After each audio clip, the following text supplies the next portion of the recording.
Hello, Ryan here, and welcome to Star Citizen Sunday. This is a weekly show which covers all of the news from the week just past. Be sure to subscribe if you like what you see, and let's get on with it. This week, Alpha 317.2 moves to Wave 2, plus we hear more about what to expect in 317.2 and more, and you really don't want to miss that. So before we begin, just a quick 3.17.2 update. It is still on the PTU, but it was recently opened up to Wave 2, which alongside the Evocati, Concierge and subscribers, I think it is the most active 20,000 players, I believe, of the PTU specifically. You should all have access now. I have not yet played the most recent build, which was published on Friday, I think it was, hopefully bringing more crash fixes for the crashes that I'm suffering from. The previous build was definitely better than it was in that regard, but still present. It was also mentioned in a Twitter post where Chris and Erin Roberts were talking, with them saying that they expect a live 317.2 release within the next 7 to 10 days. So still a bit that they want to get done, likely to do with the crashes and the desync, but I do believe they are wanting to fix and resolve as many bugs as possible right now before they move to the larger, more significant tech of 318. In the meantime though, it will be rolling out to OpenPTU at some point, I would think. Next week, I would say. It doesn't usually take a long time to travel between Wave 2 and Open. So yeah, I'm quite confident that next week it'll go to Open, and then the week after that we hopefully will be looking at a live release. So this week's Star Citizen Live was with TOBII, who is the Star Citizen Live game director. Before we get to the Q&A, he did actually mention that he'll also be moving to the UK, which is where Jared has just moved to, and Chris Roberts, in fact, last year moved to the UK to close out the Squadron 42 campaign development. So definitely looking to put many resources into the Manchester studio, keeping many of the team leads together, it seems. TOBII doesn't have a lot to do with Squadron 42, he is more the persistent universe, so he's not moving there to, I suppose, assist in Squadron, but more just maybe work in closer proximity with the other leads. So the first lot of questions are all to do with the planetary navigation mesh, as well as the dropships. First question being, does the new planetary nav mesh allow for ground AI to fire at player ships with, say, a railgun or Animus missile launcher, or can they use ground vehicles with the tech in its current state? And no, it basically allows the AI to traverse the planet, but to actually get the AI to use specific weapons, they will need behavioural changes first, which is what they are doing on the subsumption side of things, as we have read in the monthly reports. Then they will need to have different sized nav meshes for the various creature types and sizes, and then after that they will need to work out the tech required to allow AI to navigate the surface using a ground vehicle. So a small bit of a roadmap there for the planetary nav mesh, but all of them equally exciting in my opinion. Next question, can the nav mesh be reused to navigate inside ships once we have cargo boxes and other things lying around? So I suppose being able to pick things up and load and unload your ships. Now he says that this is the goal, to have the nav mesh inside ships as well, and this mesh is dynamically spawned from planet surface to ship interiors. And right now the team are working through these connections. Again, we have read about this work in many of the monthly reports and the progress tracker. These are known as navigation links with ladders, ledges, trains, elevators. So connecting the nav mesh and enabling the AI to use them. This is all in the works now, and many have actually been completed according to the progress tracker. The AI will also be able to see a box there, and they will be able to interact with it. Next question, does the nav mesh get generated before the player arrives or when the player arrives? And he says when. They're still needing to tune it though, so it's not perfect, but it generates as the player gets there. Next question, can we expect to see planetary nav mesh in areas other than the new settlements and dropships at this stage, such as external bunkers, like guards walking around the outside? And he says yes, they are actually updating all of the old locations with the nav mesh tech to get AI around them all. And dropships as well. The goal is to get it working for a few areas first, like these outposts, and then roll it out wider to outside landing zones, the old high-tech outposts, derelicts, and so on and so forth. Now, personally, I do feel this nav mesh will roll out pretty quickly. Once they have the initial bugs fixed with it, I can't imagine it'll take too long, please forgive my ignorance, to add the nav mesh to the other locations that we have listed above. This will mean that all points of interest, if required, not all of them will be wanting NPCs around them, but the ones they do want can have NPCs inside, outside, and then from there, it's a case of building that dynamic population. So seeing the residents of Lorville walk outside, drive across the surface, go and grab some fruit, come back, go and deliver a box. Next question, why use the Cutlass Black as the AI dropship for reinforcements instead of the Cutlass Steel? And it was just the first ship that they used. They will, of course, use other ships over time, and these ships may even be determined by what the AI is doing. So they could be delivering boxes, for example. But the tech will be used in multiple different ways. Will the dropships be able to transport players? And eventually they will, but not for 3.17.2. This is one of the multiple different ways that we're talking about. So yes, one day NPCs will be able to pick up and deliver players, rescue players, all sorts of things, just like what the player can. In 3.17.2, will AI be able to walk off ships after the AI land? And yes, that is the intention. If they don't do that right now, then it is a bug, but the ships should land, NPCs will come out, and they will then start hunting you and shooting at you if they find you. Next question, are there any unsung changes for 3.17.2 that you are excited for that the community has not made much noise about? Now, he does say there are certain things that they have done that they are purposefully not announcing and would like to leave it that way so players can discover them for themselves. Really love that they are getting sneaky like this. I do wonder what they're referring to here. I feel like there is a lot that we kind of don't know hidden away in the game somewhere, just to be discovered. And I like that. I don't want things to just be easily findable. Anyway, next question. Will you patch all the bugs that are currently in the list of known issues for 3.17.2? And they say no, they tried to fix as many as they can, but there are too many to fix right now, so they pick out the hot items, the most voted bugs, and continually fix as they go. It is also important to note that a lot of the bugs that we have require bigger tech systems or have bigger tech systems in the work that will just resolve these anyway, so spending time and resources now fixing some of the bugs, like with the star map and so forth, these will be resolved with the refactors, the overhauls, so many are just waiting on these tech systems. Can you go into detail about what you're doing to help the FPS AI be less bad in 3.17.2? Now, there are player and AI networking changes that have come in for 3.17.2 that will reduce the desync and better handle the lower server frame rates. They are actively working on this and improving it with each patch while it moved through the waves, which I can definitely vouch for. The first Evocati wave and the early PTU waves were terrible for desync, and they've slowly become better. Basically, he says, as the server frame rate drops, our client frame rate will drop, the desync will come in, NPCs will not behave as intended. But for Squadron 42, a lot of these behaviours have been rebuilt, and once they are in a good state, they will move over to the PU. It is a bit of a mixed bag of multiple factors, but all of this is in the works right now and getting the attention it needs. Next question, will there be any additional quantum simulation instances for more commodities in 3.17.2? And he says, Game Horizon and Tony Zurovec have been focusing on other things. Now, Game Horizon is a new word that we've not heard about in this scenario, and they apparently are another company who are helping to build out the quantum simulation system. No idea who they are, so if anybody does know or have heard of them, do let me know in the comments below.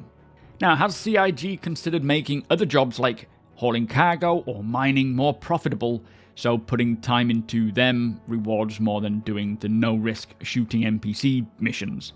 And he says for cargo and mining, there is still a lot left to be further expanded with these game loops. For example, when you can transport goods from one solar system to another, the danger and time in travelling that will be included in this will all go towards the payment. Local delivery missions in generally safe areas will pay less, of course, than ones to more dangerous areas or further travel. For mining in the future, he says with the cargo refactor coming, you will be able to find a mining location, mine and then fill up a pod, drop the pod, and then continue mining with a new pod being automatically replaced. So not having to continuously go back and forth to the refinery. But do bear in mind that these payouts are nowhere near balanced or final, and that goes for everything in the game. They will continue to change throughout the course of Star Citizen's development until they get more of a clear idea of how much UEC per hour they want the player to be earning, and then have the payouts affected by a lot of variables like the danger, the damage, the distance, and so on. So as much as many of the missions don't make sense to others in terms of payout, they will slowly get more in line with normality, and personally speaking, I just play and do missions that I enjoy, irrespective of the payout. Next question, with salvage right around the corner, was there any thoughts given to whether these derelict points of interest will be salvageable? Now, he says internally there will be 3 different types of derelicts. We have inhabited, which will not be dynamically generated, and then there is fresh and old dynamically generated derelicts. Now, the inhabited ones won't be salvageable. You won't be able to go and start ripping someone's house apart. But for the fresh derelicts, these are going to be dynamically generated, and these are kind of like a smoking wreck that has just crashed. You will be able to go inside and grab items that are still in good health, like components and weapons. You will be able to scrape the hull and then munch it with the reclaimer claw. The old dynamically generated derelicts will have limited items to remove due to the age of the wreck and the age and degradation of the items, and most likely no hull scraping, he says, which is a bit of a shame, but you might be able to munch it up and salvage it. Again, this is all subject to change, but this is the current path. And also, it is good to remember that on top of these wrecks that are dynamically generating, which should in theory provide plenty of salvage by itself for players because they can just ramp up the amount of content available, but with the physical damage and breakability system and persistent entity streaming, there will be a vast amount of player-generated wrecks just from players crashing, fighting, my incompetence, and there will be many players and NPC ships remaining behind as salvage. Next question, are there plans to lower Crusader's atmosphere? And he says yes, it is in the tasks to do, but the team who would work on this are currently working on Squadron 42, and I am quite happy about that, although I don't mind the sort of realism of how long it would take to get out of an atmosphere like that. It does put me off massively going to Crusader, so I would like it to be reduced, personally speaking. Next question, are there any teams besides Turbulent working on the PU, or is everyone else working on Squadron 42? Now, he says as it stands at this time, there are teams who are solely working on Squadron and teams who are solely working on the PU, and then there are teams who support both, who are currently more focused on Squadron at this time. Now, there are 3 different PU feature teams, that will be the EU PU, US PU, and MFT teams. They are all working on things like the cargo refactor, missions, hull scraping, resource management, dynamic events and so on, all for the persistent universe. They also have about 5 PU content teams who are working on space stations, outposts, underground facilities, the derelicts, building interiors and other points of interest. Some of those content teams are actually focused on pyro, especially with the space stations and the outposts, and one team is working on the new underground facilities. Plus, Montreal are working on derelicts and building interiors. So as it goes to show, as much as the majority of the teams are focused on Squadron because that is the priority, they want to get that out as soon as possible, there are still many teams fleshing out more of the PU, not to mention that a large percentage of what goes into Squadron will actually make its way to the PU once it's just been tested and proved past Tier 0. So there is plenty going on for the persistent universe, it's clearly just a bit of a misconception. So the next question is, can we get a shift-click to fast-move inventory items? And inventory is a work in progress, and the team working on them are actually currently focused on Squadron, but in the monthly report, they are already working on a move all option, plus a local inventory option where you can move things in your proximity without having to pick them up first. There is a lot of work that they want to improve with the inventory stuff, and it will come out incrementally from patch to patch. Next question, will crashed derelicts contain anything worth gathering? And he says yes, but right now they can't spawn loot crates in the mission reclaimers. I'm assuming these are the space derelict reclaimers, but they have put a tech request in for this, so in the future they will. But the inhabited derelict does have loot crates around them, inside them as well. They do want to remedy this as soon as possible though, as they are moving to instances where they dynamically generate fresh and old derelicts, and so they want loot crates in them when they come. So, sounds like it's coming along pretty soon. Next question, is there anything that you can tell us about the artifacts that people have found in this patch? Is Archaeology gameplay coming soon? Now this, he says, is they're trying to sell the age of the location to make it feel more appropriate to the timeline of Star Citizen and what you would expect to find there. With these derelict outposts, they want them to feel a bit older, but they are also gearing up for Pyro to sell the time period of Pyro.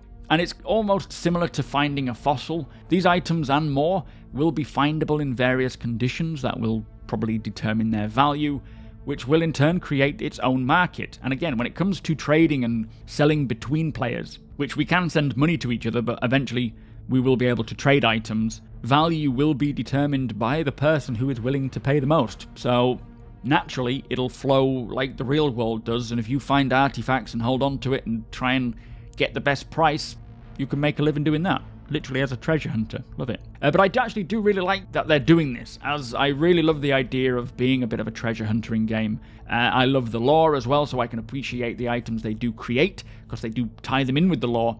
But I think these medals in particular, like the UPE and UNE medals, are actually planned for Pyro and not Stanton, as the timeline doesn't make sense to find war medals from the 24th, 26th century in a system that was discovered and settled less than 200 years ago. So I suspect most of these items will be making their way over to Pyro when the time comes, as Pyro is a much older system in terms of discovery. But for me, building a collection of items and artifacts that I find on my travels, displaying them in my hangar or my homes, and either trading them or selling them, or just having them around so that I can recall my travels in the verse, will be very nice.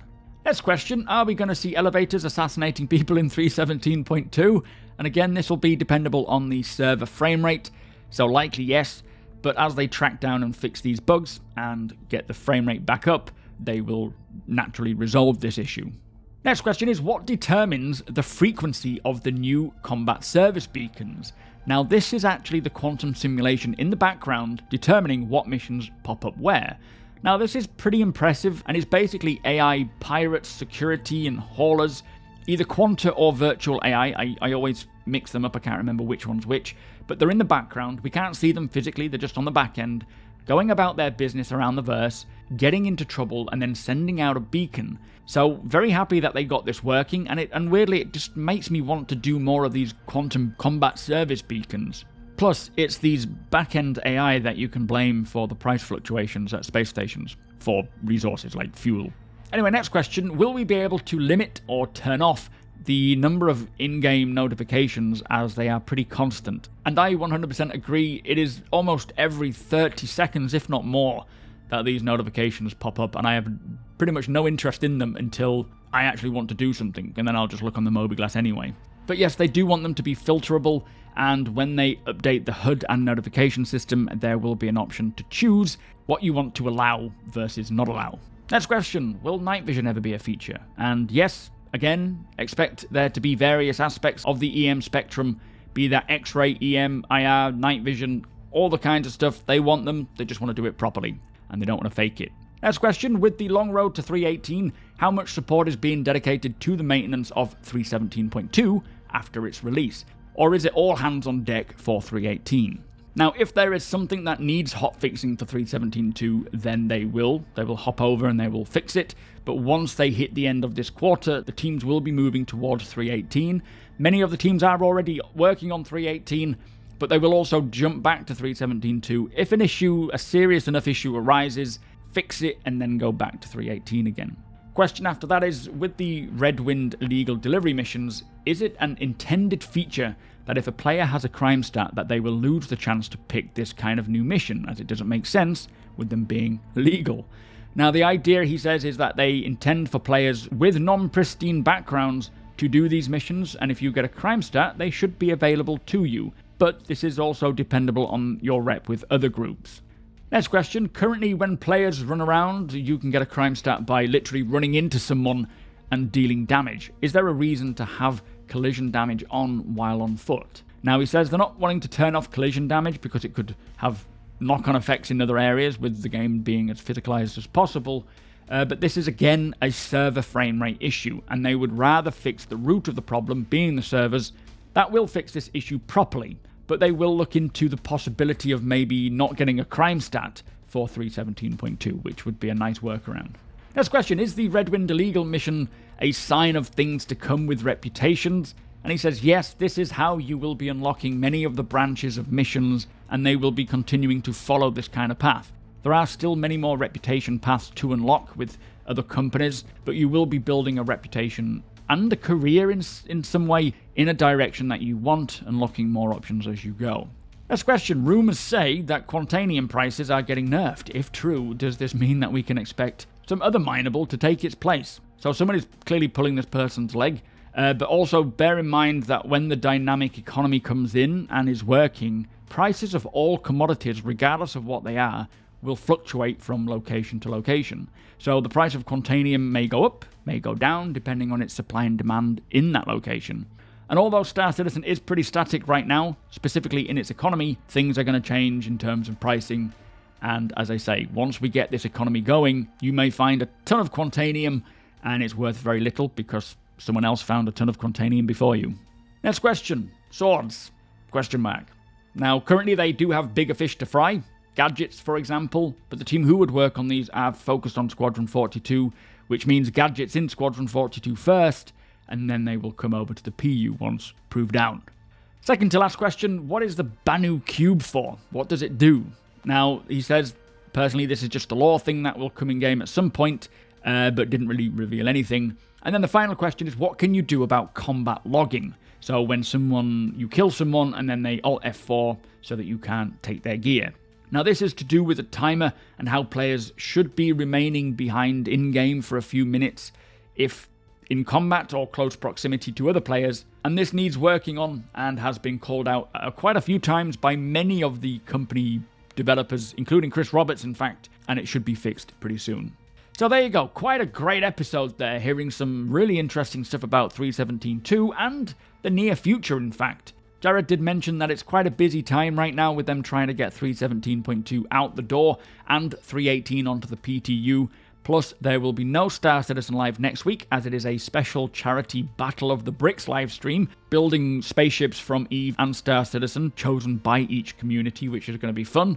Inside Star Citizen will be back from its 3-week hiatus on July the 28th, and for that episode we will be looking at Centurion and some new stuff coming in 3.18. And do remember, this next quarter for Inside Star Citizen will be 3.18 specific focus, so salvaging, cargo refactor, which will probably come towards the end of the quarter, but everything else inside as well. So really looking forward to this season. I feel like it's going to be the most exciting to date. Anyway, that was Star Citizen Live. Let us move on. So also this week, the narrative team released a new portfolio post. This week was all about the Ninetales gang in prep for when 3.17.2 drops. With the Foundation Festival in full swing, there was a post highlighting some of the many orgs who help out in the verse, so letting new players know who they can kind of call on for help. And the Squadron 42 monthly report was released to Spectrum, but do not worry, I have covered this in a separate video which I will link below. Always loads of progress in the world of Squadron, so do get yourself some snacks and a drink before watching it, because it's quite a long one, with the Persistent Universe monthly report hopefully coming up on Tuesday. That is practically in premiere now, just being hooked up with some visuals. So that brings us to the end of the show. If you do enjoy my content, please consider subscribing and hitting that like button. Also, I am able to do this thanks to my very generous patrons and channel members. If you appreciate what I do and would like to help make it even better from as little as $1 a month, all of the links are provided below.